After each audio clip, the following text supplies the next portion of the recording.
ఏమంటున్నారు బ్రదర్?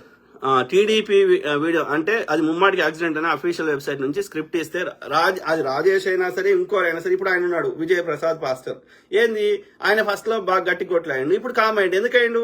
నాకున్న సమాచారం ఏంది అంటే ఆయనకు కూడా బెదిరిస్తున్నారు, ఆయన ఆర్థిక మూలాలు దెబ్బ కొడతారు, ఆయనకున్న వ్యాపారాలు ఆ యొక్క పాస్టర్ యాక్టివిటీస్ మొత్తం తీసేస్తామని బెదిరిస్తున్నారంట ఆ పోలీసు వాళ్ళు వాళ్ళంతా. సో కాబట్టి ఇది అబ్యూజింగ్, అందరి కళ్ళ ముందట సిస్టమ్స్ ని అబ్యూజ్ చేస్తున్నారు. కాబట్టి వాళ్ళ కుటుంబ సభ్యులు, ఇది కుటుంబ సమస్య కాదు, ఇది వాళ్ళ యొక్క ప్రవీణ్ పగడాల బ్రదర్ సంబంధించిన సమస్య కాదు. ఇది it's no longer their particular family issue. ఇది ఫ్యామిలీ ఇష్యూ కాదు, ఇది వాళ్ళకి నష్టం జరిగింది. కానీ ఈ నష్టం ఎవరికైనా జరగవచ్చు. ఇది ప్రజా సమస్య, ఇది సొసైటీ సమస్య. మా బాధ అంతా ప్రవీణ్ పగడాల చనిపోయిన ఆయనే రాడు, మనకు తెలుసు, ఆయన ఆత్మశాంతి కావాలని కోరుకుంటాం.